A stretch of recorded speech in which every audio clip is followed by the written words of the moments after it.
On dira bien ce qu'on veut à propos de ce film-là, mais je préfère 100 fois mieux lorsqu'on essaye quelque chose d'original comme ça, plutôt que de ressasser du vieux avec un live-action remake plate.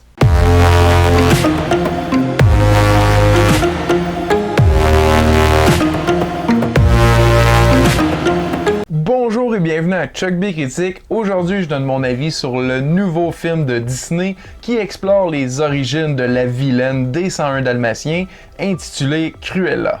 I was born brilliant, born bad, and a little bit mad.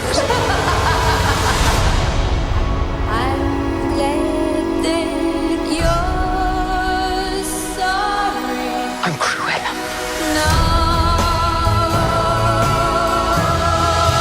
Dans ce film, on suit les origines de ce personnage a priori vilain qui tentera de venger le meurtre de sa mère par un plan machiavélique. Le film dure un grand total de 2h15 et je dois vous dire que j'ai quand même senti le temps passer. Ça veut pas dire que j'ai pas eu du plaisir, mais au niveau du rythme, c'était un petit peu moins efficace. Et donc, à plusieurs moments, on avait l'impression que le film allait se terminer, alors que c'était absolument pas le cas. Mais à tout le moins, l'histoire était captivante, malgré certains développements de personnages que j'ai trouvé un peu drastiques. Par moments, le personnage d'Estella fait une progression qui semble normale, puis tout d'un coup, ça devient Cruella.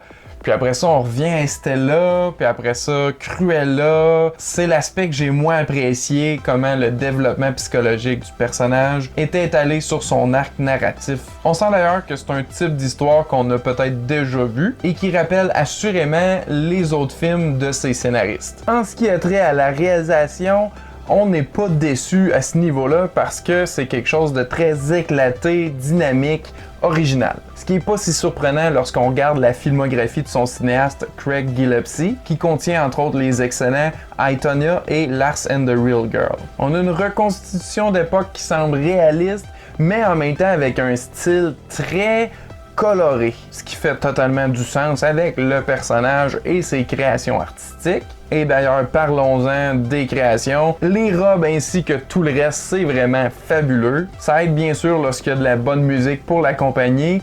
Et il y en a quand même beaucoup dans ce film-là. Peut-être trop par moment, mais à tout le moins, ils se sont gâtés, puis c'est plaisant. Mais pour moi, l'aspect qui est le plus plaisant et, à mon avis, de qualité, ce sont les interprétations des deux Emma, c'est-à-dire Emma Thompson dans le rôle de la baronne, ainsi que Emma Stone dans le rôle de Estella, alias Cruella. Même si je l'ai mentionné, il y a certains développements qui sont un petit peu drastiques et qui peuvent sembler caricaturaux. Les actrices ont tout donné dans leur performance pour que ça semble crédible. Et lorsqu'on embarque dans l'univers du film, on y fait fi. C'est surtout lorsqu'on y pense après que ça vient un petit peu accrocher. Il y a des beaux clins d'œil aux films originaux, dont l'inclusion des Dalmatiens, entre autres, et aussi une scène lorsqu'elle conduit un auto d'une façon furieuse, qui est sans rappeler une scène mythique du film d'animation. C'est définitivement pas un film parfait, mais c'en est un qui m'a procuré énormément de plaisir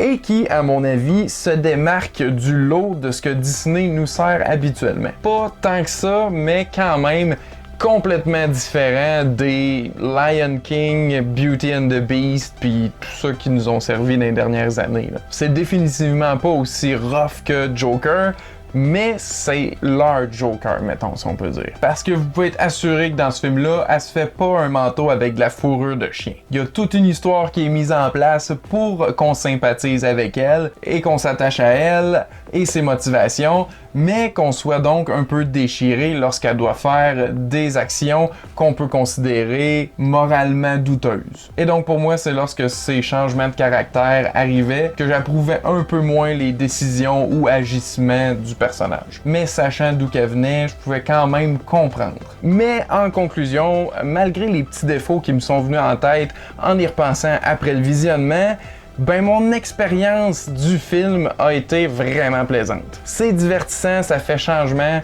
c'est vraiment mieux que ce que je pense qu'on aurait pu avoir si ça avait été juste un live-action remake des 101 Dalmatiens. Parce que même ça, on l'a déjà eu avec Glenn Close, puis c'est très convenable. Je pense pas que c'est pour les petits enfants. Honnêtement, je pense 8 10 ans peut-être minimum pour s'intéresser à ce type d'histoire, parce que c'est pas tant qu'il y a d'éléments violents ou sombres, mais 2h15 de vengeance dans un univers de designer de mode, c'est pas tous les enfants qui vont accrocher à ça. Puis pas tous les adultes non plus. Moi, c'était quelque chose que j'ai vraiment adoré avoir au cinéma, mais que certains vont peut-être préférer attendre, pas payer plus que l'abonnement habituel pour le voir sur Disney+. Si quand vous entendez ce type d'histoire-là, vous êtes allumé, allez-y sans hésiter, sinon, attendez. Et donc, ce que j'aimerais savoir, c'est... Aimez-vous ce type de film-là, justement? Prévoyez-vous aller le voir? L'avez-vous déjà vu? Qu'en avez-vous pensé? Répondez-moi dans les commentaires ci-dessous. Merci d'avoir écouté. À la prochaine!